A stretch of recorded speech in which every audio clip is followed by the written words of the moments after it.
What's going on, everybody? Welcome back to the Matt Ryan Show.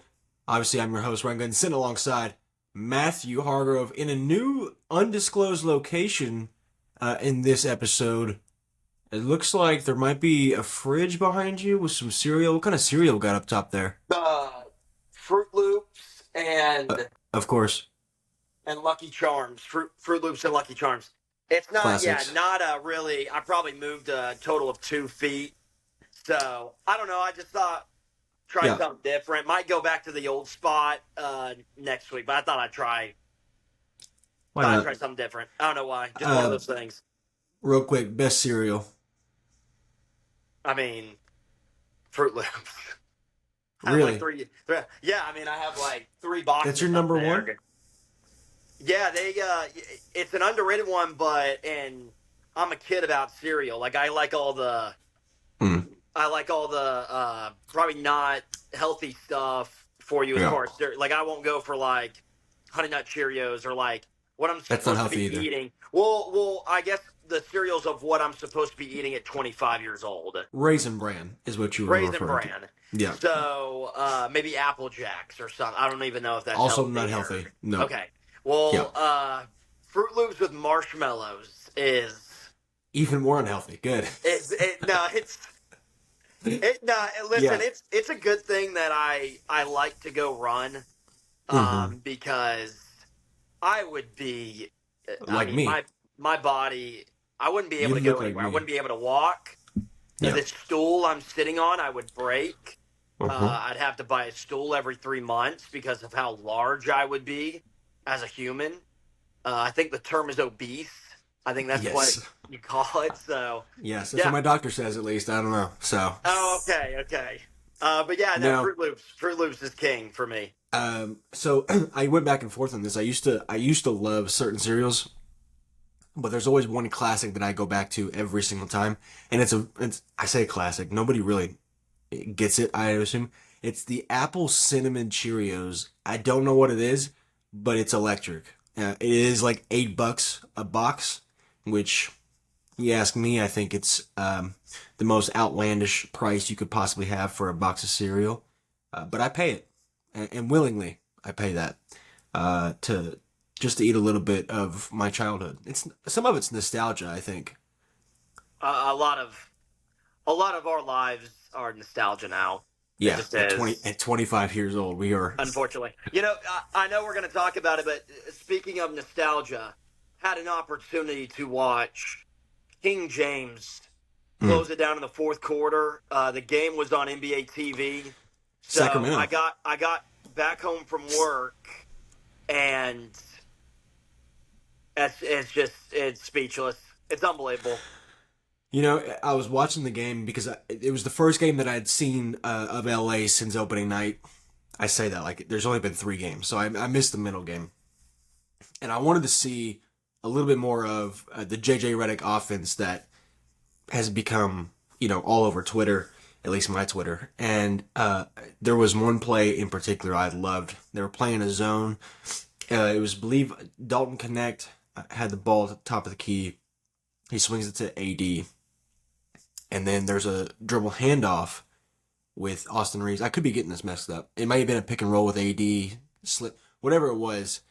AD is then a backdoor cut to Dalton Connect, who went to the corner after the fact. It was just a perfect zone read. That was clearly a play that JJ had drawn up for that zone. A lot of teams have been playing zone recently. I'm not sure what that's about. To I've be never honest with seen you, that. only one that I remember is the Lakers. I must have missed. Well, the Lakers have had zone run against them twice now. I believe Minnesota ran it for a few possessions in the first game. Miami is the only team I've ever seen to run zone in an NBA game. But I guess it's kind of coming back a little Yeah, bit. because I'm pretty sure Miami started doing that. They tried it out in the finals when they played Yeah. Denver. Well, and Uh, Denver might see a lot of zone here soon if they keep shooting the way they're shooting. We'll get into yeah, that yeah. later, but But no, but yeah, yeah, that was just something LeBron. The best part about it is he did it multiple ways. 3-pointer. He had a mid range yeah, shot in there, down uh-huh. low, and it was just like, man, this dude like. he really can if he wants to. I don't know if he'll be at this level, but 4 years from now, legitimately, if he's 43, I mean, Yeah. I'm not saying he's going to be best player on whatever team he's playing for. I assume the Lakers if he plays that long, but I mean, he'll definitely still have a big role with a team. At what point do you, if you're LeBron James, at what point do you consider retirement? Do you wait until the wheels completely fall off in your era of not I'm not going to say Shaq because he went on 5 different teams before he retired, but I don't know, a guy who is no longer the LeBron James that everybody knows and loves, or do you go out on top as far as like in the next year when you're still averaging 25, 8 and 8? Is that when you finally call it quits, or do you wait till you finally have your first year where you're like, oh shit, maybe this is not, what it always has been for me the last 25 years? I feel like he's gonna wait, but he will have a sense like he's not gonna let it get too bad. You know, we see some guys who are like, maybe I can go one more, maybe I can go one more, and then they play that extra. It seems like they'll have like an extra couple seasons Right. before they had that season of they're playing good, but they can tell. But everything that he said from the Olympics and then in media day, he just I feel like the Olympics really rejuvenated him because he came out and said that after playing the Olympics, he still feels like he's got a lot left in the tank because How could it not? I mean, well those are some of the best players in the world. Now, granted, a lot of the best players in the world are from America, and that's just how it is. Um, as far as generalization, the talent is going to be better in the NBA that you're facing every night right. than you're facing maybe when you play like Japan or Nigeria during the Olympics. But yeah, I don't know. I mean, obviously nobody knows, but Right, but it was fun to watch. I mean, the fourth quarter, I believe it was 16 straight points out the gate, and it really is the reason that they won because they started. LeBron came out 16 straight points. Sacramento started the fourth quarter cold. Sacramento did make a bit of a push at the end of that game, and it looked like they had a chance to really take over. It was really it was a De'Aaron Fox missed three, and I remember it vividly. It was a left wing on a transition after a steal. They were down by 4, and that three would have put them down by 1 with about a minute left, probably. He misses, and that's kind of the game. But it felt like the Lakers have done this twice now. They've only played 3 games where they've had big leads early.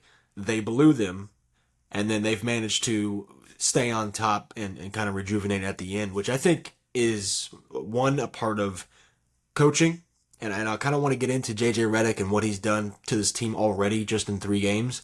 well, But let's. I mean, is that the first thing that you want to get into? Because I know yeah, there's. yeah, because here's obviously the offensive mastermind that he is. We knew that going in. I knew that he would look like Dan Hurley in college with the offense that they're running over there at UConn. Just implement that in the NBA with bigger, better players against bigger, better players.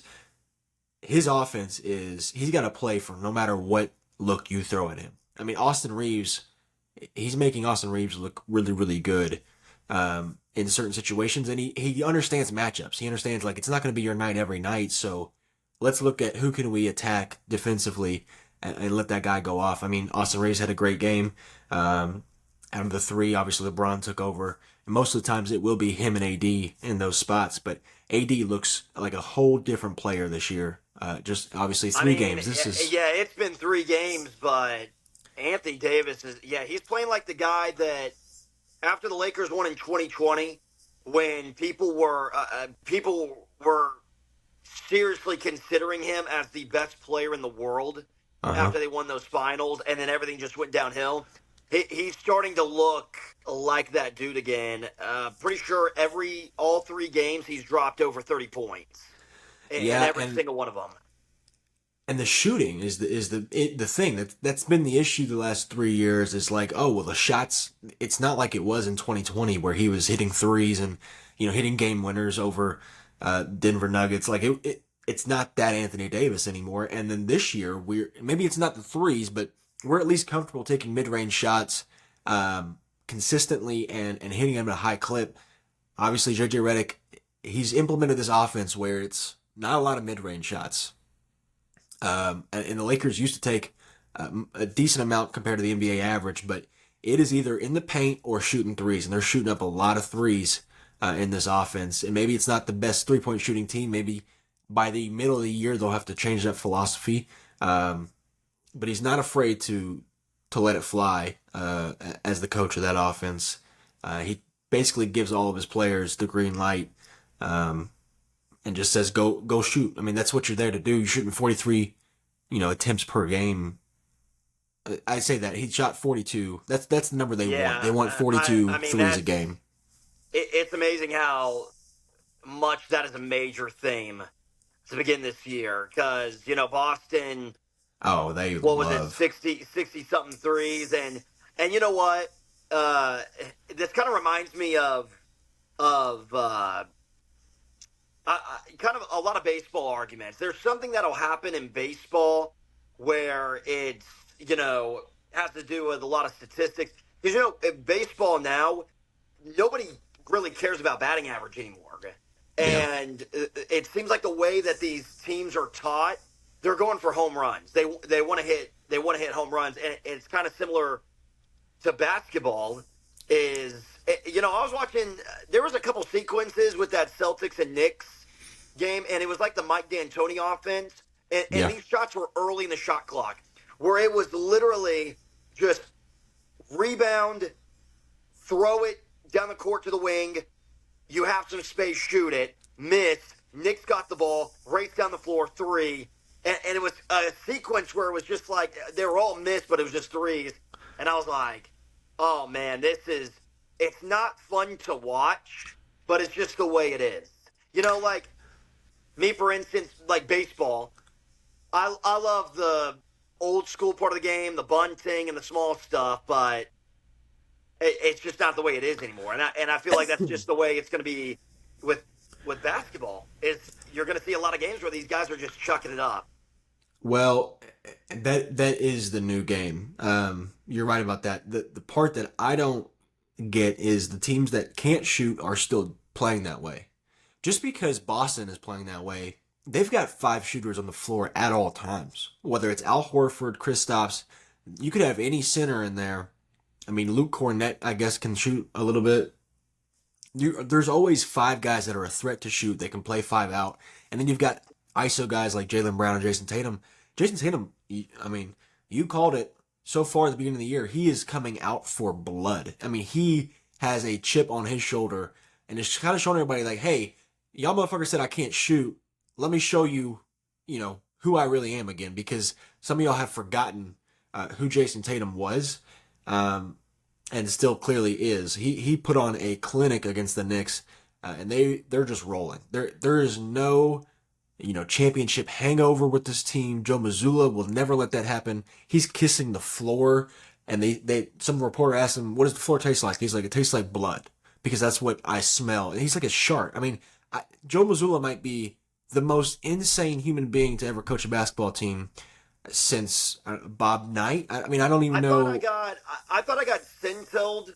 I thought I got NBA scintled when they quoted Joe Mazzulla. What was it about? It was about something, but his response was, "Well, it doesn't matter. We're all going to die soon." And I thought that was a tweet from whatever NBA Hater Report or something, or just Yeah. one of those big Twitter accounts. And then it come to find out like that was an actual quote. That's a great segment that we definitely should do. Is it NBA Centel or is it real life? And half of them will be Joe Mazzulla because that man says the wildest shit that a coach would never say. Yeah, no, Boston looks great. Everybody knew they would look great. I know it's just a week. It is just a week. Yeah. I hate doing this because in the NFL, everybody does this in every sport. NFL, thinking back on, you can think about the storylines to begin this year. New Orleans started 2-0. And I remember Fox did an interview with Derek Carr, and they had to sit down with him, and they asked him, "Is this the most fun you've ever had in your career?" And I'm like, we're 2 games into the season, Yeah. like easy. I know the Saints. The reason why is because they're looking for storylines. That's what they're looking for. You can't make a storyline of a week into the season, so they're going to overblow everything. And we Some of get the it game. might, That's what we're here for. but yeah, I know. I agree. Yeah, a little bit, but no, Boston. But no, Boston does look good. Everybody knew they would. They're the favorites this year, so. Well, Um, obviously we're not trying to overreact. I mean, it's 3 games. I mean, the Lakers are 3-0. They could be, at the 7th seed by the end of the year. Nobody really talks about Coach of yeah, the Year, JJ Redick candidate, but just the Lakers, the Celtics, they come out to good hot starts, and that matters for a team, especially the Lakers when you don't know what that team was going to be before the season.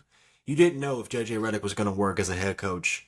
You could assume that the offense was going to be good. You could assume that uh, you know that the players might respect him more because he is a basketball-minded player.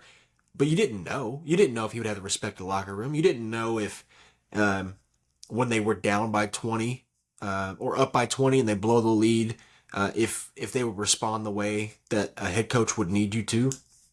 You didn't know any of that. So to see that early, it's promising, but obviously we have no idea what any of these teams will do. Same way with Cleveland. Cleveland's 3-0 right now, and Evan Mobley finally looks like he's going to take off as the guy that he was drafted as. Number 3 pick in the 2020 NFL NBA draft, 2020, 2021. he went in the 2021 because he 2021. was on that USC team. Yeah. If you remember, 2021 was when all the Pac-12 teams just went off, and Yes, I do. Oregon State, who won like 3 games during the regular season, went to like the Elite Eight. I'm pretty sure there was like 4 Pac-12 teams in the Elite Eight or something like that. So, Yeah. but yeah, USC, the Mobley brothers, yeah, 2021. But I mean, like, high school, college, he was projected to be a 7-foot big man who could block shots immediately coming out of the NBA, which he did. And then offensively, he had the potential to do some amazing stuff. Is he finally putting it together? Who knows? It's 3 games, but he looks good early. We haven't seen the stuff that he's doing in the past so far, but again, who knows if that's sustainable? Some more notable things like, Denver's 0-2, but does that really matter? What have you seen from Denver that, Yeah. Well, real quick on the Cleveland thing, it does sound like they're trying to make him more of a focal point in the offense, like making him like the number one guy. But my argument for that is when we get to the playoffs, who's going to be yeah, shooting that? Who's going to be shooting? It's going to be Donovan Mitchell. So you can make Evan Mobley. I have a hard time believing that Donovan Mitchell is going to set aside during playoff time and not get his 25 shots. but maybe And that's the goal there is to, Donovan Mitchell, let's take some of the load off you in the regular season so you're not, halfway exhausted by the time you get to the playoffs. I mean, if yeah, you're because carrying a team all the way to playoffs and then you've got to do it in the playoffs, it's a whole different level. I mean, if you've got Evan Mobley who kind of is your, I'm not going to say coattail, but if he's helping you, he's kind of pushing you along the way, and then you just kind of take off when the playoffs start, it's a whole different Cleveland team that you're playing. I yeah, mean, yeah. I mean, that's the thing because Donovan Mitchell. It just seems like it's the consistency thing with him, yeah, especially in the playoffs. He'll drop 50 points one game, and then the next, and playoffs have not been kind to Donovan Mitchell, even in his Utah Jazz days, because those teams, one of those teams should have probably went to the Western Conference Finals, one of them, and they right. even lost to a Clippers team that didn't even have Kawhi Leonard. I'm forgetting what year. The Clippers last time they made the Western Conference Finals. They played Phoenix. It was 2021. 2021, Yeah, big and year. that was the year that everybody thought Utah was sensational. That year, everybody thought they were No, definitely going to get to the Western Conference Finals. But that's my thoughts on Cleveland. The Denver thing, yeah, it's 2 losses. I think And I will say I have watched every single second of both of those games. Now, here's the thing: they have the best player in the world. So when you have the best player in the world, you're still going to have a chance. Jamal Murray played a lot better in the Clippers game.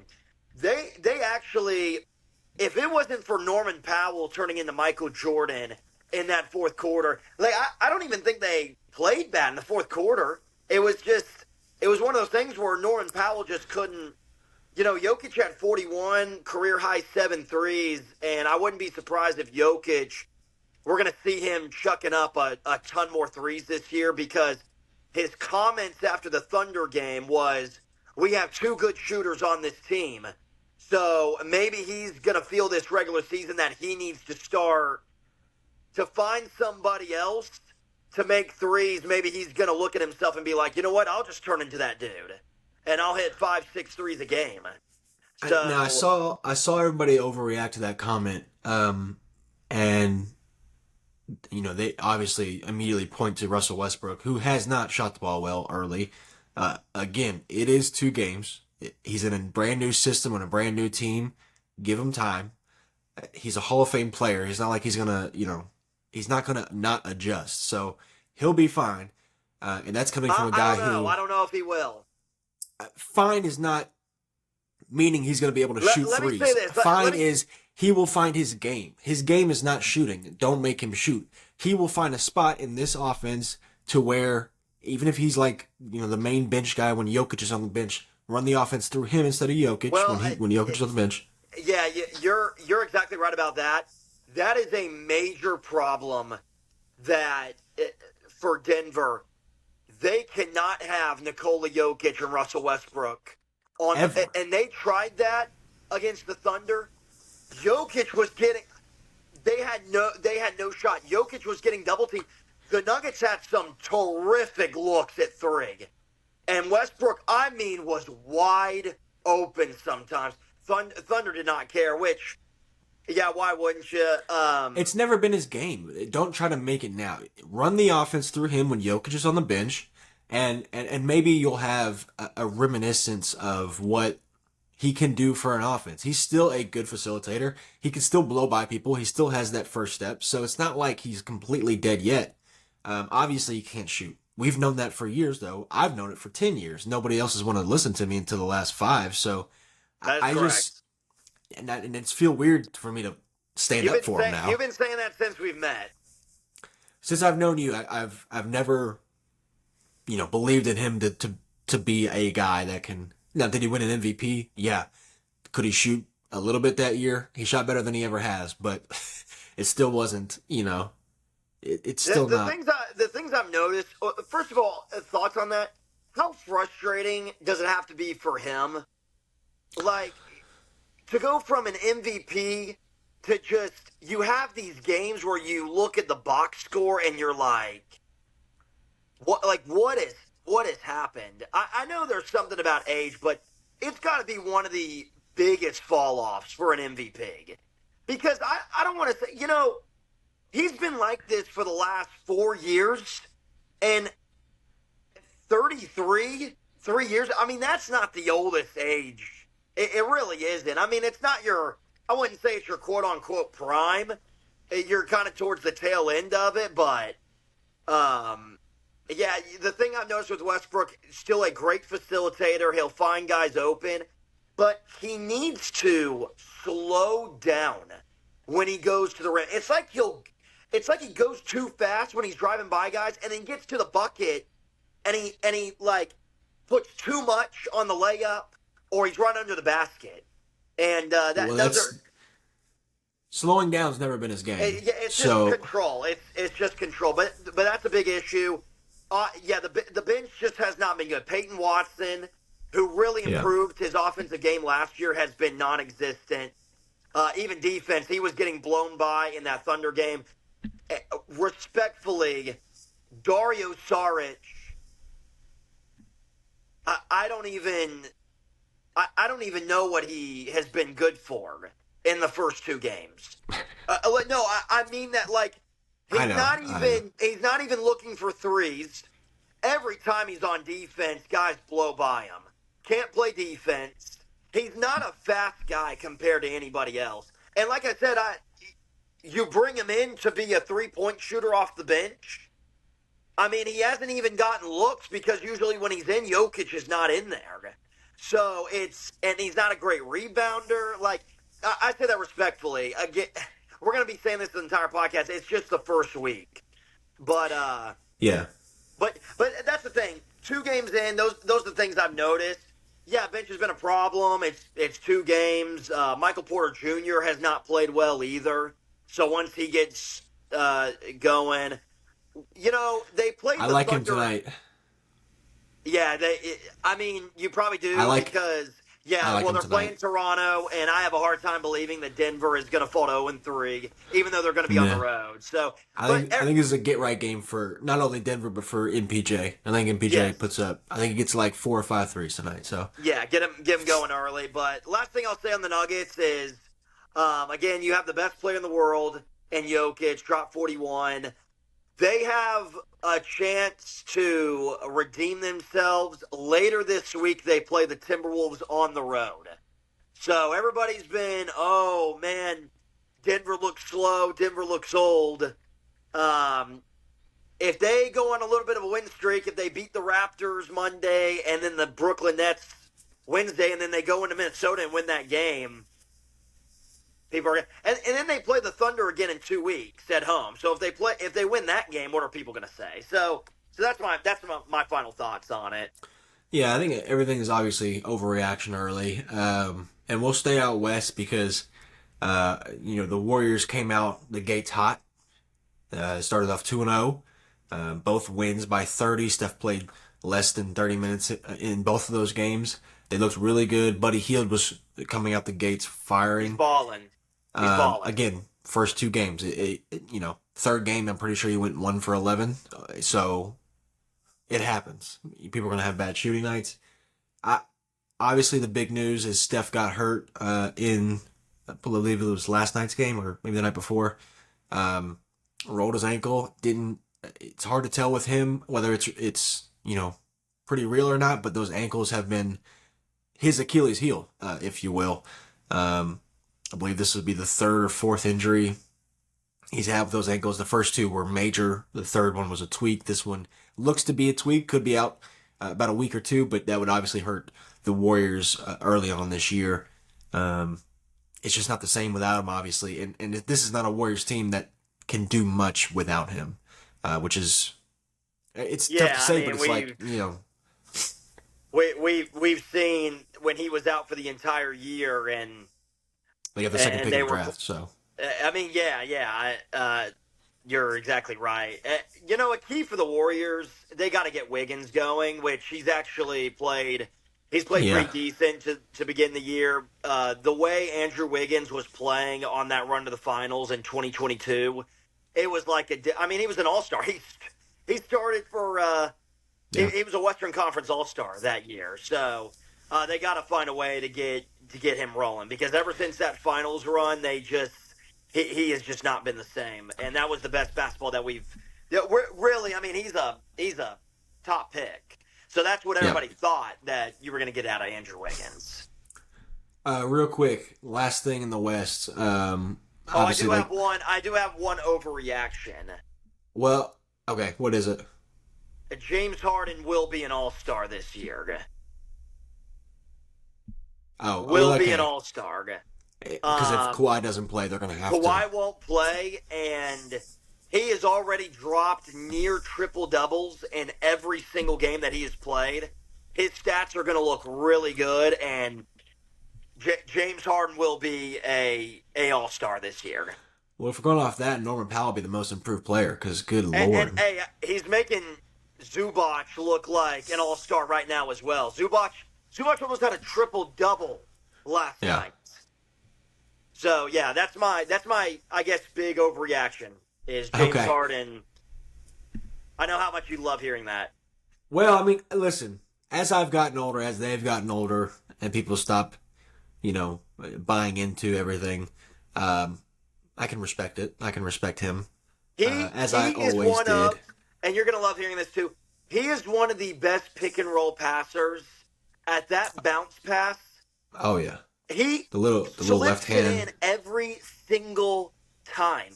Yeah, It's it's you like it's coming, but you can't stop it.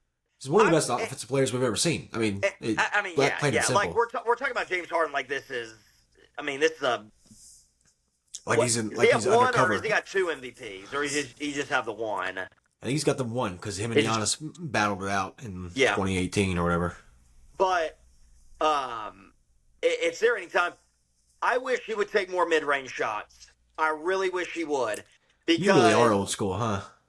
I'm telling you, he was missing some threes and his field goal percentage wasn't good. You know what got him back in the game when they were playing the Suns on opening night for the Clippers was the mid-range. He was stopping at the free throw line and he knocked down like three in a row. Wish he would on the pick and roll. If he would stop at the mid-range, it would be great for him. He won't do it just because the coaching staff probably would hate it, but it would be good for him.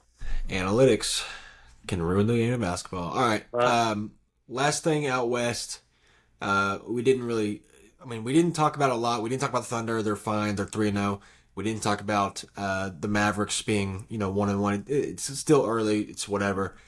We did miss the moment, the entirety of what opening night was, which was LeBron James and his son playing basketball together on the same time at the same floor on the same team.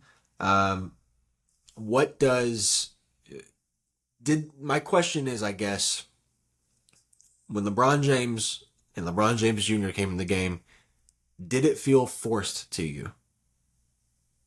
Yeah, it was forced, but I didn't care. I thought it was awesome. I thought it was a really cool moment. Okay. And yeah, people have their opinions like, oh, yeah, it's forced. LeBron James Jr. was not ready to be drafted. They put him in towards the end of the second quarter for 3 minutes. That's usually when, if you see a guy come off the bench or a two-way player come into a game, that's you when they need a starter to get a rest or an extra bench player to get a rest. That's usually when they come into the game. And I'm pretty sure who was on the call. It was I want to say it was Ian Eagle, Yeah. Van Gundy. It might have been one of them or Candace Parker, or it was Charles and then the halftime show. They just said, that's them knowing the moment and probably JJ just wanting to get it out of the way to avoid questions throughout the entire year. They got it. It was there for Yeah. 3 minutes. Didn't affect the game too much, really at all. I mean, Lakers went on to win the game. They got it. Move on. Period. So yes, it was forced. It 100% was, and it was probably supposed to be. LeBron James Jr. is a two-way player that's going to be in the G League this year. Like, it's just what it is. It's forced. The way I kind of think about it is people talk about all the time about, and this is just more than basketball. This is just life in period. People talk about nepotism. That is America. That is life. That's how people get starts. That's how people get jobs. People get opportunities from knowing each other in family businesses. That's how family businesses are run. That's just the way it is. So, I mean, LeBron James Jr., he got in there. That's a great moment for LeBron. He deserves it. LeBron James, I mean, that's my 2 cents on it. You go ahead. That was my biggest takeaway. Is you know my biggest takeaway was if that was the moment that they wanted, if that's the moment that LeBron James wanted, he earned it. LeBron James has earned having that moment with his son, whether his son deserves it or not. Was it forced? Absolutely. Does it matter? Absolutely not. I don't care if it was forced or not. He deserved it, LeBron James. And honestly, the son. I mean, he's grown up watching his dad play his entire life. Sharing the floor with him was more of what his dad wanted than his son, probably. But, I mean, you can't tell me that LeBron James hasn't earned the right to play with his son for a minute and a half, 2 minutes. I mean, he wasn't out there very long. It's not like No. it's not like he's the AAU dad that only got to coach on the team so that his son could be on the team, and then we'll force him to play with the actual good players. And I saw Ken Griffey Jr. there. And it made me think about it, but like, did Ken Griffey Jr. did he play? How long did he play in the minors before he was actually called up? Do you know? Wasn't too long. I mean, I want to say he might have been close to being a teenager, 20 years old. But, So too, Mad Dog was talking about on ESPN because he hated it. He hated of course LeBron he's got James to. Jr. being in there. But he made an argument that what I'll say about it, too, is it's not like Bronny got 11 minutes, 12 minutes off the bench. That's No, a different that's a different thing. Like it would be one thing if Bronny was getting this opportunity and getting like a significant amount of time when obviously he doesn't deserve to be out there. That's one thing, but to come in there for 3 minutes, it was whatever, and it's not like he's just god awful. Um, no, but but it's the same way that if I knew the executive producer of Fox Sports that I wouldn't have some sort of job at Fox Sports right now if I knew him personally or if he you was know my what the dad. equivalent to that is? You know what the equivalent to that is if your dad had that job, and then you got the like a sideline reporting gig for Not even that. If I was the, a daytime producer, if I was in the background, but I got to do a one-time spotlight, that's what it for is. That's yeah, what it is. It's not like you're getting the chance to call the World Series. yeah, yeah. I Um, never got it, but yeah, but no, Chris Russo hated it. But he was comparing it to the Griffey situation, and the reason he hated it was obviously he made the argument that Bronny James does not deserve that spot. Which, you know what? Yeah, I guess that's fair to have that argument. I mean, if but you really want at that to, point, I mean, if does you really want to Jalen break Hood it down. Shafino? If we really want to break it down, does Jalen Hood Shafino deserve to be on the team? He was drafted 17th overall last year, and that guy sucks at basketball. So if we're really nitpicking here about who should be on the team, maybe we should look at the guy who averaged 1 point during the 3 preseason games that he had to actually play. Yeah. But maybe that's just me. I don't know. Yeah, but the Griffey situation was he made the argument that both of them deserved to be there together because It's obviously fair. Griffey Jr. was MVP. I mean, he's an MVP caliber player. And then his dad still hit 306 that season that they played together. So Here's the thing: if you're mad that Bronny wasn't deserving, then you're gonna grow up and have a tough life because there's a lot of people in a lot of businesses in a lot of markets that don't deserve the shit that they get, but they get it anyway. And you know listen, why? It's because they I know people. I totally get the argument if Bronny James is on the roster, a significant role, or even like starting. I totally get the argument because it's like, what has he proved Right. to get that spot?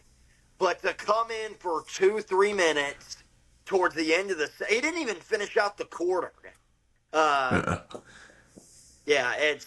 but that's Because if you've ever seen the JJ Redick podcast, the end and beginning to quarters are the most important pieces of basketball. So there's no way he would let him finish the quarter. But I digress. That we apparently spent. too. They have a game coming up in Cleveland that That'd be cool too. wouldn't Then be you could be surprised. over. Wouldn't be surprised if he gets But in there. then the G League. Then be done with it. You've had your moments. You've done what you want to do. Now it'd be. I think a cooler moment in the future would be if Bronny deserves, if he works his ass off in the G League and deserves to be called back up, and then they play together for an extended period of time on the floor. I think that would be the coolest moment of his career. Getting to play on the floor with him just because you drug him up there, maybe not, it didn't feel as fulfilling as he thought it would. But, I have zero idea because I'm not an NBA basketball player, nor is my dad. So, obviously, we have no idea what's going on. I'm sure he loved it. But, people just overreact all the time. All right, let's go out east, and then we'll kind of wrap this up with some picks. I've got a medium size update on the picks. I went back a few episodes, haven't gone through them all yet, but um, Huh. out east, a few things to look at. One, I want to start here. Paulo Banchero looks amazing to start year three. It's 3 games, I know. But with the way he finished year two, he finally got to a playoff series. Um, they got to a game 7. They lost, but he got that experience. And he's coming out year three showing why he was the number one pick. If you recall, it was only 2 years ago, 3 years ago now, whatever it was. Jabari Smith was supposed to be the number one pick that year. All the way up to the night of the draft is when the rumors started coming out. Oh, Paulo might go number one. And boy, did the Orlando Magic get lucky because and I'm not hating on Jabari Smith, but he is nowhere near the player that Paulo Banchero is. And it's really showing in year three. I mean, he is taking over this Orlando Magic team. I think if you if he were to play the same way that he's been playing these first 3 games, and you still have Franz Wagner, and there's no injuries, and there's no, mishaps or whatever, then the Orlando Magic could be a top 5 seed, top 4 seed, especially based off some of these other teams that I'm about to talk about who still don't look right. But I just think Well, Paulo is having a great start to the season. yeah, first game of the year, he was awesome. Franz is legit. Like he is Mm. They've got two he's studs at the smooth. forward position. Well, let's think about it. So we talk about the Cleveland Cavaliers, and I would make the argument that there's people out there that watch a lot of basketball. They think, or they think the Cavs like would have a chance at getting to the conference finals if in the right matchup. I would say the Cavs. Uh, if they played, I mean, it would depend on the matchups. If they played Boston, no, Right. but they made it to the semifinals last year, and if they play Milwaukee, you never know. They can put up a fight. Well, Honestly, yeah. Orlando took Cleveland to 7 games last year in the first round. So if we view Cleveland and Orlando pretty much the same, yeah, Yeah. what is stopping from the Orlando Magic probably chance to make it to the Eastern Conference Finals? That's saying a lot, It but is, and I'm not saying that, but I just think if they were to replay the Cavs series again, and this time, not this time, but in the playoff time this year, I think Orlando wins, and I don't think because here's the thing: the issue was in that series is that nobody won a road game until Game 7, when Cleveland went on the road to Orlando and won.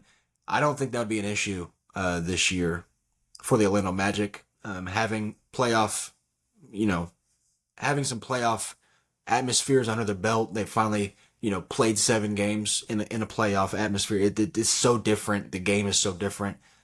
I do like Orlando. Obviously, it's very early. They could suck by the end of the year, and this looks awful. But Paulo looks different. And I'm not just, people are no, comping him to he's LeBron, great. but I a lot of people loved him out of college. I That loved him out of that high Duke school. team, I I, loved him out of high school.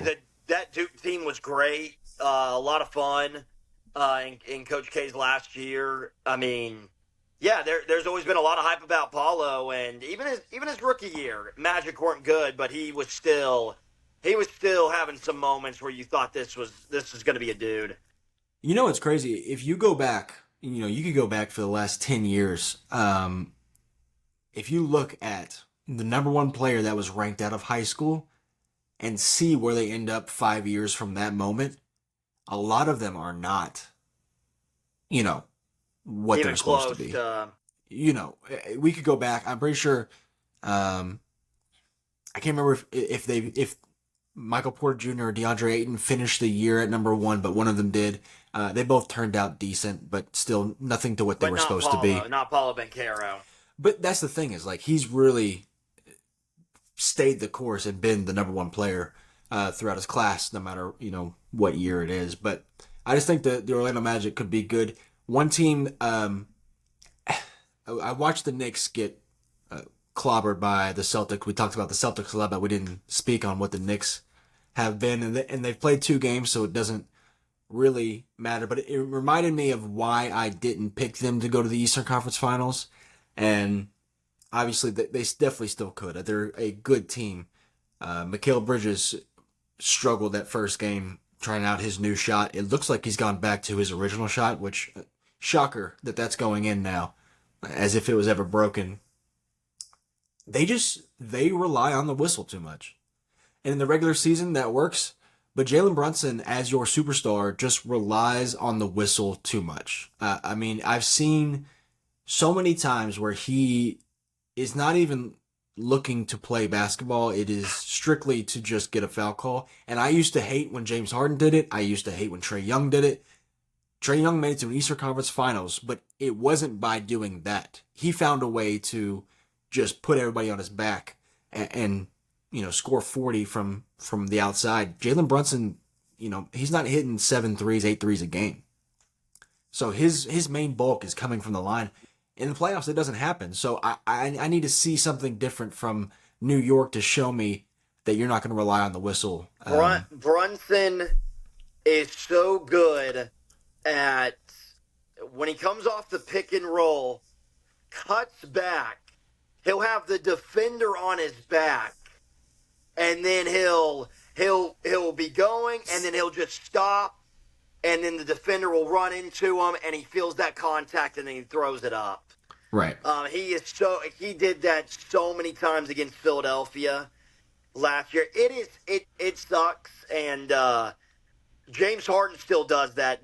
James Harden, I don't know. Started it. I don't understand how defenders still guard him the way they do when they want to. Defenders, the Nuggets Clippers game. Nuggets defenders kept wanting to put their hands close to him. I'm like, if you get too close, all he's going to do is rip the basketball up into your arms and cause the foul. But what James Harden is so good at doing is when he drives, and he got a late whistle that really helped the Clippers. When he drives, he'll hook that right arm up into yours. And against Aaron Gordon, yeah. He makes the contact. Yeah, he hooked it against Aaron Gordon, and that's what Mike Malone. But you know what? You can be mad at Jalen Brunson and James Harden all you want. You know who I blame it on? I don't blame it on them. I don't hate it for them.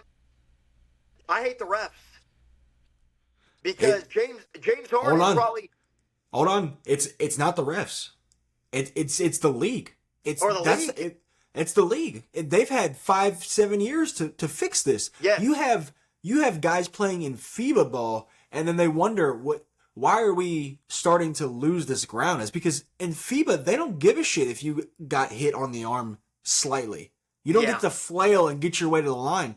There's a reason Joel Embiid kind of struggled in Team USA for a bit there. It's because he doesn't look to go to the basket half the time. He's looking to see where can I get a foul call so I can go to the free throw line. Because that's what starts a lot of these people, like a lot of these players, that's how they start their game. They're like, let me get to the free throw line, let me see the ball go in, and then we can really get this started. And is Joel Embiid a fantastic player?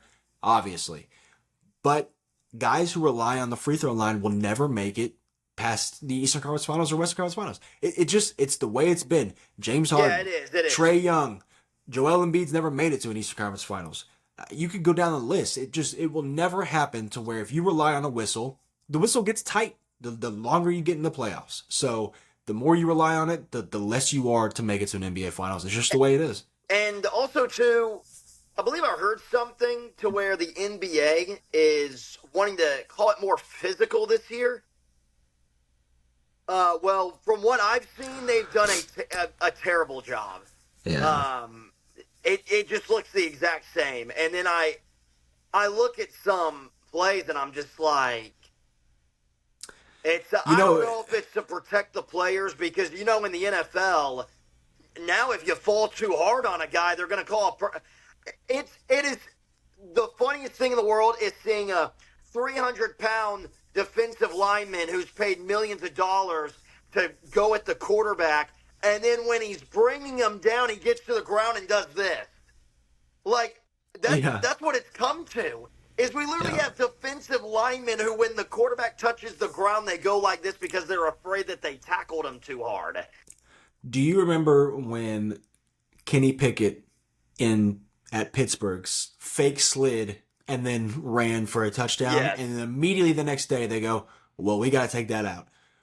I saw something the other day where Patrick Mahomes was faking that he was going to run to the sidelines, and then he sprinted up the field for 30 yards because everybody was like, "Well, we can't touch him now because God forbid we give him 15 free yards for putting a hand on him and he falls down." Those types of problems are the and that in the NBA translates to a guy flailing his head back every time that he thinks he gets touched. Well, That has to be. There's the no. only thing I can think of is to protect him from injury. There's Because no injury. What does a slap on the arm prevent I'm you telling from? you, there's too much money invested. Do NFL you and know?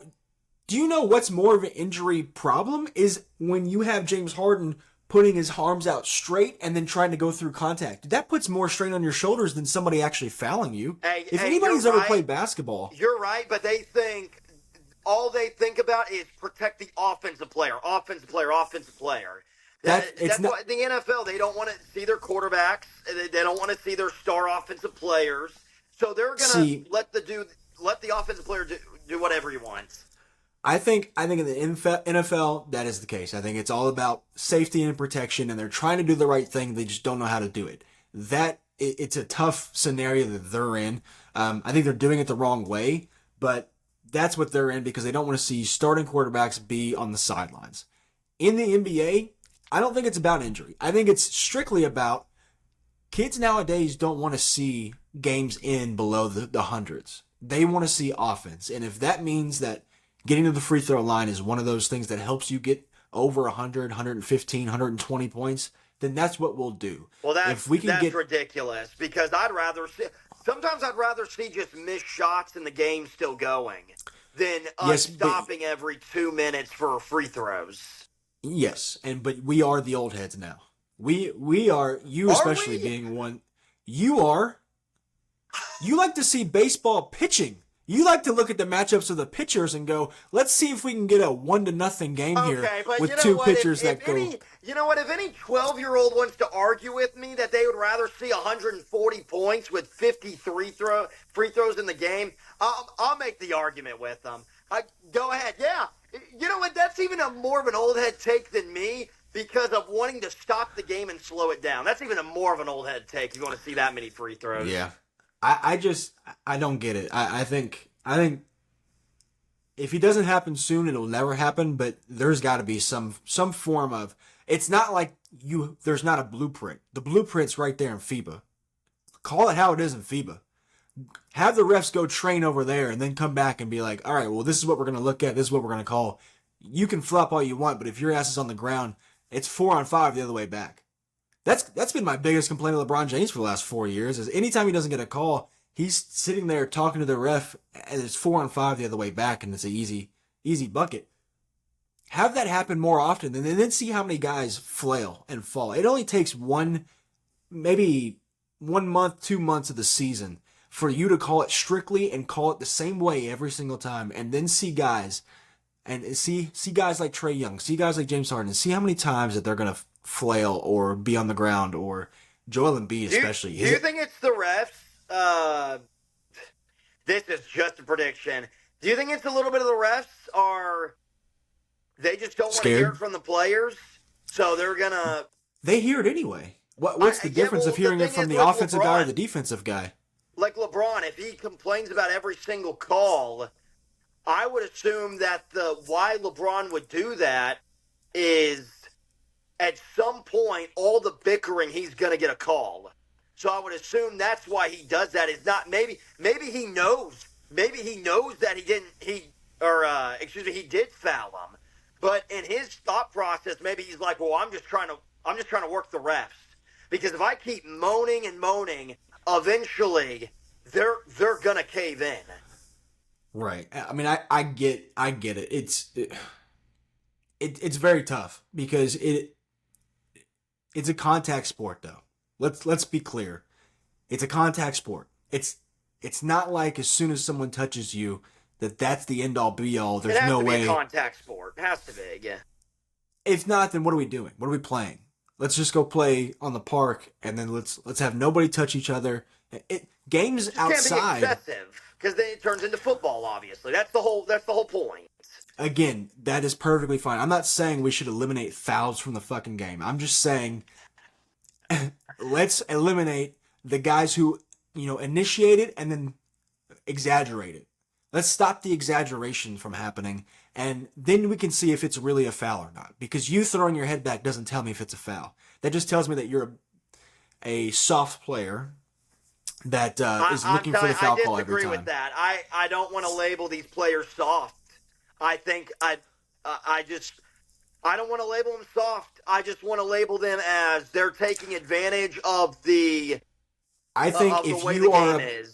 I think if you're a player who is strictly looking to get to the free throw line instead of actually playing basketball, you are soft. I think Joel Embiid is a soft player because he's strictly like there's interviews of him saying, "Well, I'm looking to, they're like 2 minutes to go. You got your back to the basket. What's the move you're going to?" He's like, "I'm looking to go to the free throw line." It's like that is not a basketball move. That is not the answer we're looking for. That is strictly your game. That is wild.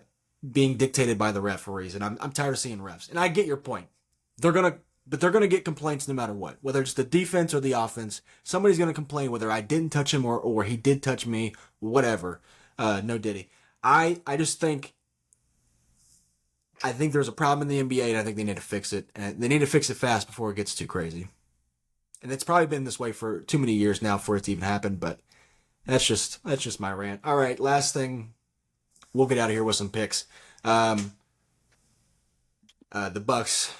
I picked them to go to the Eastern Conference Finals. I told you Dame and Giannis. Did I say it didn't matter? We're going with the NBA picks? No, I'm just saying, like, last thing before we get to picks. Gotcha.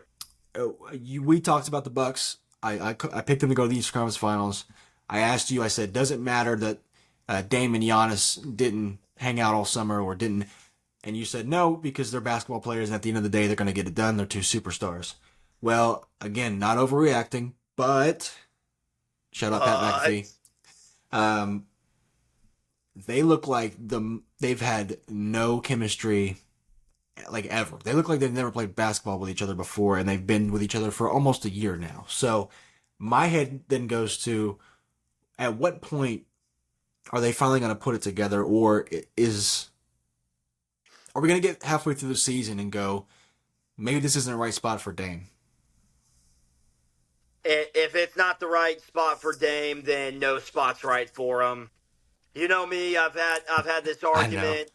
I've had this argument for a while. He's 33 years old. It's time to talk about it. It really is. I mean, this is the best player that he has ever been given. He's towards the end of his prime. And if they can't get it, then I hate to say it, Damian Lillard, Hall of Famer. Great. I mean, a great. But if we're talking about the greats in the game, even right now, I don't see Damian Lillard, and it's a shame because I think there's a lot of people that disagree with me because a lot of people love Damian Lillard, but I don't see him as a number one, which he's not the number one on this team. I think everybody say that, but it falls on him because I think we get to the playoffs. Giannis is going to do what Giannis does. But Dame has been too inconsistent with his shooting. He is clutch. He has had some major clutch moments, but hate to be harsh, when have any of those happened past the conference semifinals? Well, here's my pushback, because I had the liberty of watching the Milwaukee Bucks play basketball the other night, and what I saw was Dame Lillard hit, I believe it was two threes in a row, and then he got to the bucket, and you could tell he was feeling it. He wanted the ball, blah blah blah. They get a, a stop or a steal, one of the two, and Giannis gets the ball and he kind of stops at the top of the key, and Dame is trailing and is wide open. I mean, wide open. And Giannis looks him off and then goes plays one on one and gets to the free throw line. And my issue is you've got a guy who just scored 8 straight points. Again, that might not be the exact scenario, but the premise is you've got a guy who's hot. And Dame doesn't take much to get hot. It was not like it was 2 threes that were right on the line. One of them was from 35 fucking feet because he can do that. Give him the ball. Giannis doesn't know how to play with another superstar. That's the other issue I have. Is Giannis it's been 1A, nobody else. Chris Middleton is your B when you need him, but it's never been let me share the ball with him. Giannis has got to figure out a different way than being the facilitator that he is of I'm going to get to the lane and then I'm going to kick it out. Sometimes you just got to give it up early. Give Dame the ball early if he's hot like that and just let him go off for a 5-minute stretch and then you can go to work. I did see it and I haven't watched enough Milwaukee Bucks games to know if that's an actual problem or if that was just a one-off. But if it is, it could get dangerous there in Milwaukee because when a guy's hot, it's frustrating to not get the ball when you're wide open and a guy looks at you and then he goes, yeah, no, I've got a one-on-one matchup here that I really like. And it's like, it gets under your skin a little bit. So I can only imagine. Yeah, that's going to be, the Bucks are going to be a really interesting storyline just for the entire year, especially out of the Eastern Conference. I'm glad you brought that up because it goes back to the LeBron game we were talking about earlier to open it up. And, LeBron was red hot and then not sure if you saw, but Rui Hachimura just decided to go one-on-one and mid-range. It was the most. And then I'm glad LeBron, they got him on a hot mic going into the bench and was swing the damn ball. What are you doing? I've hit 16 straight points. Yeah. And then you're going to go down and, didn't make any sense. He knows now. He knows now, though. Basketball IQ gets talked about by like the people who do analytics, but not by like normal Stephen A. Smiths or whatever. But that shit is the least amount of basketball IQ anybody can have. That not knowing scored 16 straight. I don't care if you're triple teamed. I'm gonna find a way to get you the ball, and you're putting up the next shot. It could be at half court, and you've got two people hugging you. I'll throw it up top and you can shoot it like this. I don't give a shit. You've hit 16 straight points. The rim looks like the ocean right now. And that is 20 times worse than what Giannis did because that is Rui Hachimura, not Giannis Antetokounmpo, shooting a shot when a guy has 16 straight and the guy is LeBron James. And you're right. I did see the hot mic. It was very well. I think it's good that LeBron did that. I mean, at some point you've got to figure it out yourself, but if you've been playing basketball your whole life and a guy has 16, I don't care if it's me. If I've got 16 straight, you better give me the damn ball or I'm going to be pissed. Because that's just anybody who gets hot like that should warrant the next shot. Yeah. I mean, it just didn't make any sense, but I'm glad you brought that up with Giannis and Dame. All right. Let's wrap it up. Let's get in some picks. I've done them a little differently. I've got some what I would call our NFL picks and our NBA picks. I went through the last 3 or 4 episodes. I guess it's 3, and right now it looks like we are both 0-1 on the basketball picks. You gave out the Timberwolves last week. I gave out Anthony Davis to hit 2 threes. Neither of those things happened. Even though Davis is shooting the ball outside a little bit more, it wasn't that night. NFL quote-unquote locks that we've had. So far, I've been through the last 3 episodes, so I need to go through the first 6 or 7. But you are 2-1 on the locks, one of those being last week's loss with the Patriots. I am 3-0 on locks, again, for the last 4 weeks. Matthew, you know and the what? upsets. I'll never learn against the Patriots. Yeah, you never do. You've had opportunities. I've told you. Bills, I tried to warn you last week. I you went back and did. watched it. Bills, I have had multiple picks where I'm like, okay, they'll beat the Patriots, and then upset City. Yeah, and with that saying, I would go against the Patriots if I were you this week. But NFL upsets, we're both 2-1. Again, we'll get a full update on this next week. I said that every week, but I'm just a human being. What can I do? What does the NBA, or I'm sorry, the NFL schedule look like? We won't go through NBA because there's so many games. It's really hard to pick games like this until the NFL ends, and then we'll really deep dive into it because that's when games will really matter.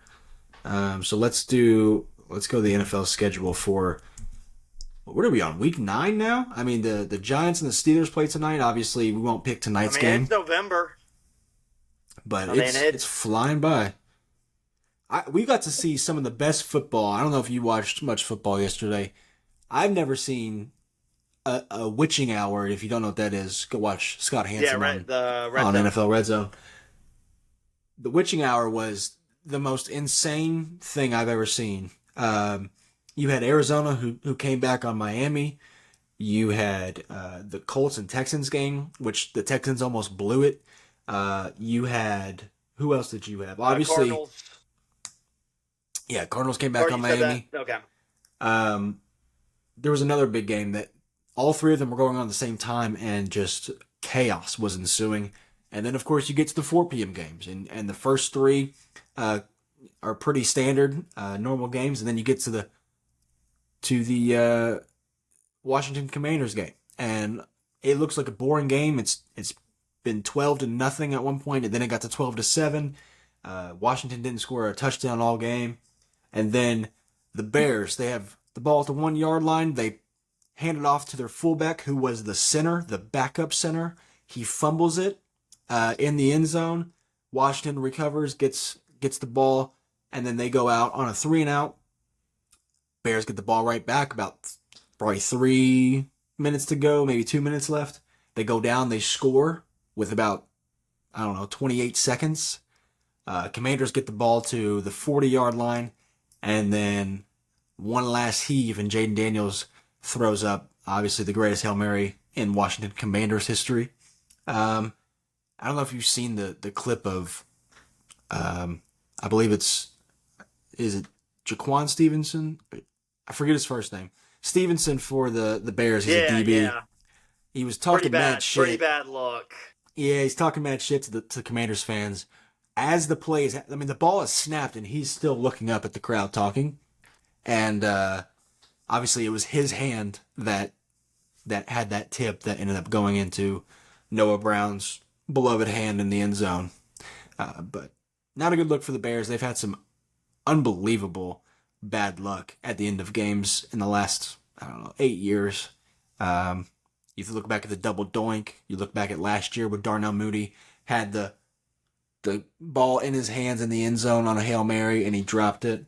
I think what was pretty telling about that game is, we might look back, and that might be the Rookie of the Year moment for Jaden Daniels going up against, Caleb Williams. It has been up and down. It's either been really bad, or he'll have games where you're like, okay, this dude is legit. And the last couple of weeks going into this game, he was looking really good. Yesterday, he just looked awful. But Jaden Daniels, every single game, it's 300 yards. He doesn't turn the ball over a ton. He's definitely, Rookie of the Year. He's got to be right now. Oh, for sure. And to be honest with you, I don't even think it's close. I'm trying to think of any other, it's kind of funny. Bo Nix is not in the conversation, but I don't think Bo Nix has been awful. He hasn't been. I don't think he's. I think popular vote would give it to Caleb over him, but they've had a similar years. 100%. Yeah. They've both struggled. They both have decent games. Bo Nix doesn't have the passing yards or the touchdowns that Caleb might have by the end of the year, but again, it's tough to say. Brock Bowers and Ladd McConkey have both been playing all right. Marvin Harrison's had a good year, obviously, but I don't know. it's been Jaden But Daniels no, kind of running away. yeah, Daniels every week, If every he week. plays like this all year, though, at what point do we start throwing him in MVP conversations? Because he's leading a Commanders team that had the second overall pick last year, and I mean, he's kind of doing what C.J. Stroud did last year. I mean, he's taking a team that If was you the had an bottom of the MVP right league. now, I have somebody, but who would you pick? MVP of the league right now. I have mine. It's so tough I think it's because Josh Allen. he would be my top one, but for me, like, it's hard for me not to put. You obviously you go off the best team, so you look at the Lions and you go, is Jared Goff really going to be I an tell you what, MVP? Jared Goff the last 4 games has been Last game he didn't have to do anything. I mean, no. he had 82 yards, and they won by 50 points. Yeah, Like the but Titans the might be the worst team in impressive the league. yeah, the impressive part about what Goff's doing is he's throwing like 3 incompletions a game. Yeah, It'll be like 23 of 28, 19 of 23. he's got Like them boys rolling, and they are a they look great team. scary. Yeah, Um, they do look good. but yeah, I mean, it would be Josh Allen, and I wouldn't mind throwing Goff in the top three just because there's a Yeah. reason they're winning. I think Jaden Daniels is a top 6, top 5 candidate. I mean, he's taking a Yeah. Commanders team that was ass and dragging them to the playoffs. They're the 1 seed in the NFC East when Philly's 4-2, 5-2. So Lamar Jackson is in there Lamar, again. obviously, yeah. How did I forget? He's been unbelievable this year, and he won Yeah, the MVP you know what last year. though? This might be a little bit of a hater take, but and it has to do with my team. But you know, like when Jokic, they were not going to give Jokic his third MVP, and I think the reason why was because he hasn't done anything. He hasn't even been to a finals. Do we really want to crown somebody a 3-time MVP if they've, like I wonder if some people Lamar's feel gonna get the that same way. treatment. If we get to the end of the year and Lamar Jackson's having another great year and he's in the top 3, I wonder if we have that conversation. Like, do we really want to give Lamar Jackson? Because if he wins MVP and they don't go to the Super Bowl this year, to give someone 3 MVPs and not, I don't know. I think once you get to the three MVP conversation, that is for the elite of the elite. And as good as Lamar has been, everybody knows, as a quarterback especially, nothing is solidified until you get that Super Bowl ring. So I agree. but he's great. I mean, he is. I mean, that Ravens offense, they'll have games like that. I'm honestly not worried about them. Like, they had that loss to the Browns. The Ravens will have those games, those fluke games. Like, Crap game, division game. they'll come back and play I don't even know, any good team, any playoff team, or who do they play the next Broncos. week? Broncos next week. So They play the Broncos, and yeah, they'll probably come back at home, win that game, bounce back, and they'll be fine. So, well, speaking of that, let's get into our picks. Obviously, every week we do the locks and upsets of the week, and we might throw an NBA game in there sometime this week just for fun. We'll look up the NBA marquee matchup this week. But you go ahead with your lock and upset pick. all right. So, just looking at the schedule, I hate going with an obvious lock. Usually these locks are pretty obvious, but I'm going to go with one that it's on that side. I have Vikings over Colts as a lock for Minnesota to win. Minnesota's lost 2 straight, and I still think, even though they've come back to reality after their 5-0 start, I still don't think that they are a team that's they're a playoff team. They're going to be fine for a playoff spot at the end of the day. They had a really tough matchup against the Lions. Probably should have won that game at home. So they've just let a couple of games get away from them. And Anthony Richardson, if he starts that game, he has looked awful. I know he's young and they're still trying to develop him, but 10 of 32, I mean, that's hard to do. That is hard to do. We didn't talk about it, but have you seen everybody reacting to the head tap? No, I didn't see that. I did hear that. I Even watched Pat it. McAfee was upset about that. I watched it Uh, live, and everybody thought that he was hurt on the broadcast. Turns out he came after the game and said, "I just needed a breather."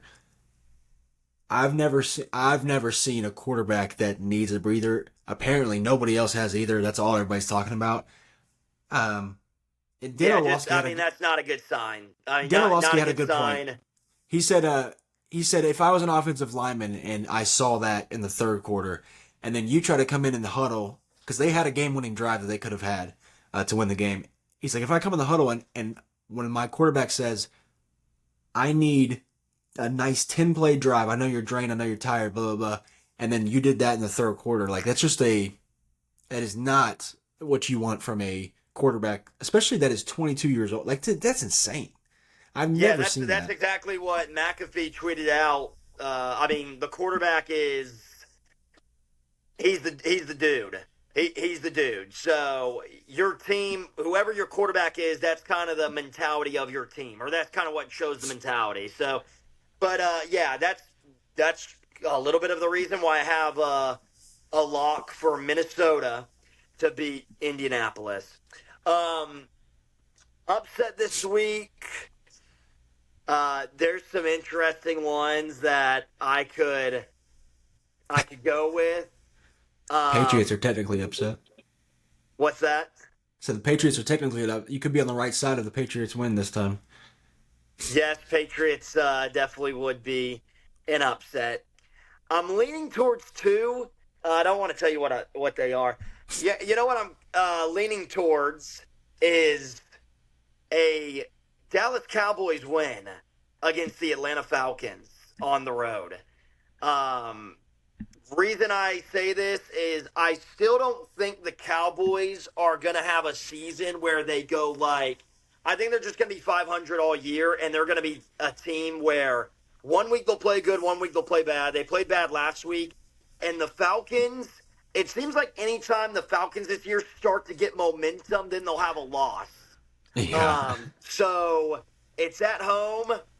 Wouldn't be surprised if Dak kind of has that game, Cowboys win, and then people are like, "Oh, maybe this is where the Cowboys turn around," and people are talking about Kirk Cousins about that's just a gut feeling. So I'll do the Cowboys. My other one, just for shoots and giggles, some might say. My Yeah. other one is actually Giants over Commanders. I'm not going with that one, but Giants, they always have that one random game where they I think they play had it good already. in the month. I think they What's played that? Seattle. They beat Seattle when they weren't supposed to. I think they already had their game of the Yeah, but month. what's that? A couple weeks ago? Only about I time? think Because it it'll be was 3 weeks early tonight. October. I'm just assuming the Steelers win tonight, hopefully. So that'll be like 3 weeks. You're right. You're right.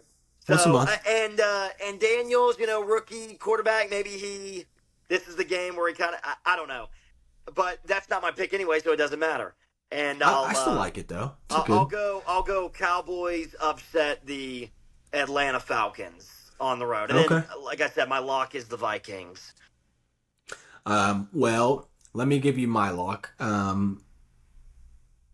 It's it's gonna be the Cincinnati Bengals for me. They're playing the Las Vegas Raiders.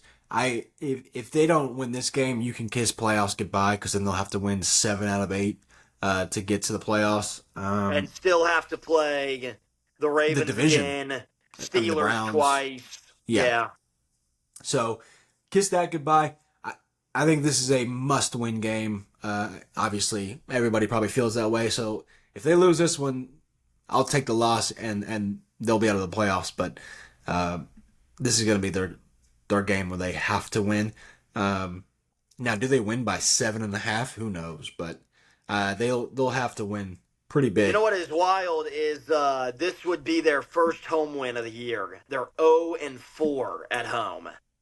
That's kind of crazy. I didn't know that. That just can't happen. Cannot happen.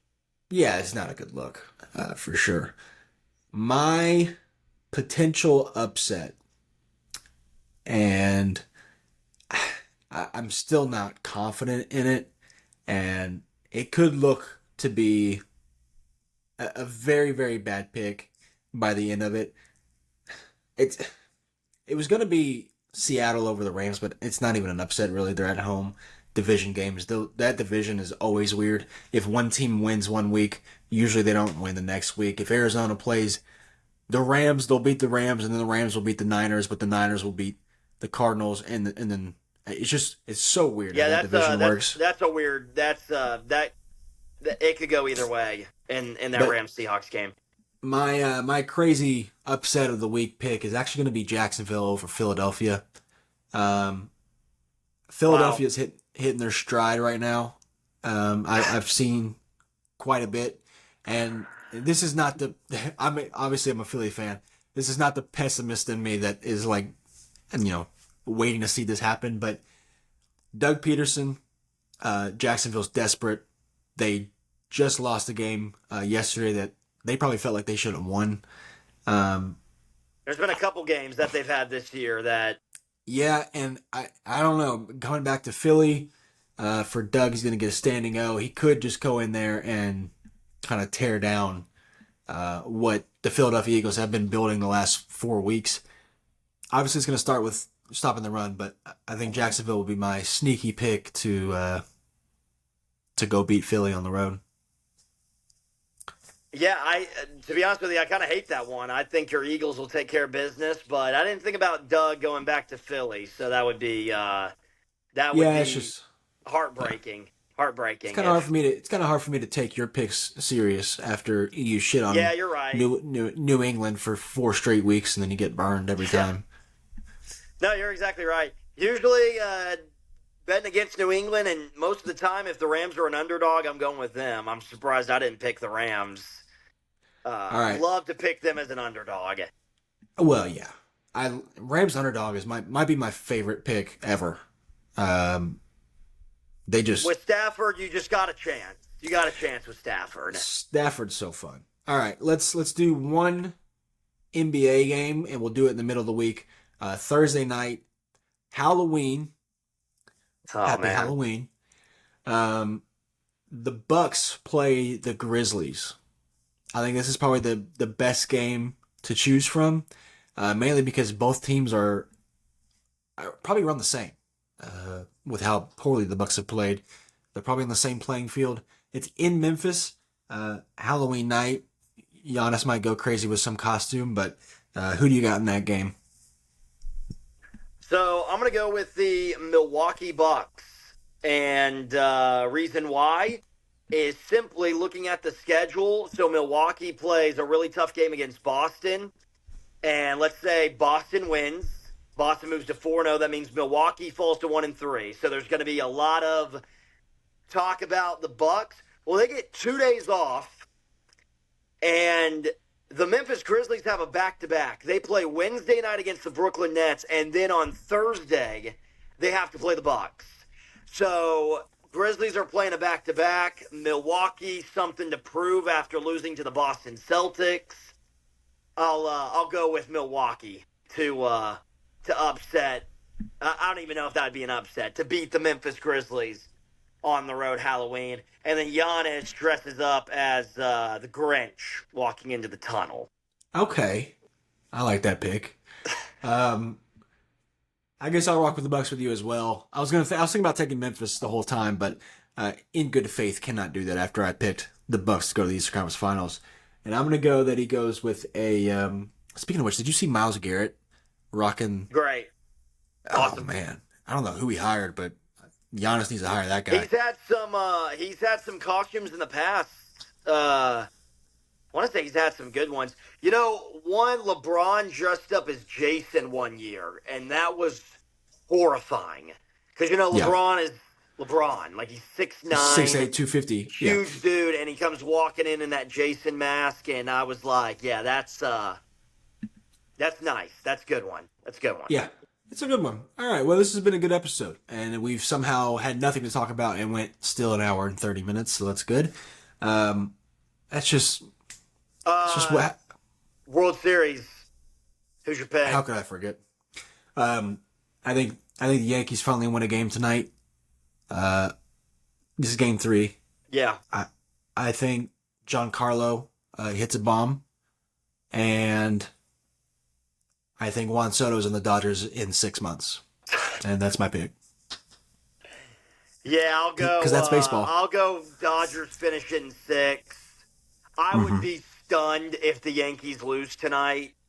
That place is going to be rocking. They're Yeah. desperate, and Aaron Judge, he he's got like I'm stunned. I'm stunned about how bad he has been.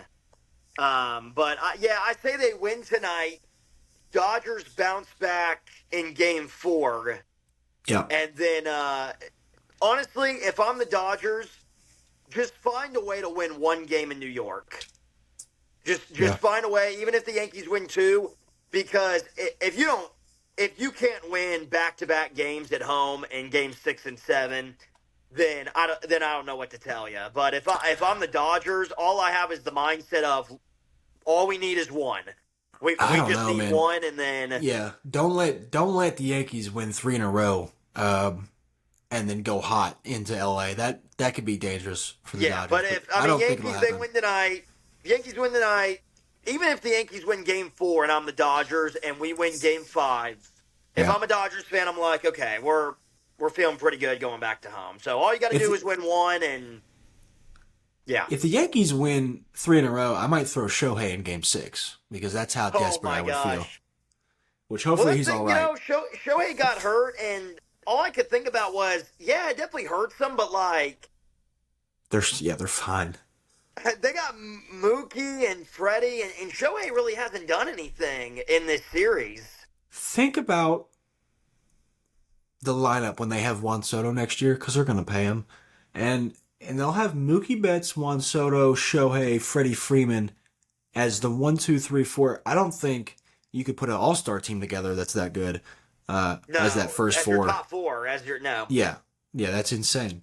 But that's baseball for you, and that's why we don't talk about it because it's not a real sport. Yeah, And yep, you're yep, right.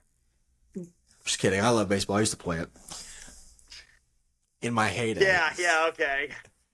I did play it though. I was a runner up to get to the qualifiers to go to the Little League World Series for the state of Kentucky way back in when I was 11 and a half years old. Was there 4 teams in the league, or There was 7, and no, I'm kidding. No, there was a lot, but I was not a marquee player. I was what you would call the right fielder who would bat seventh, and I'm your Kike Hernandez, if you will. Once in a hey, while, it's you not get bad. Kike can play in the postseason, so you're a listen. postseason player. And I was, utility guy. Could get around the field, play every You're position if you Tommy needed to. Edman. You're a little Tommy Edman. What can you do? All right, that's gonna do it. Happy Halloween. We'll see you all next week.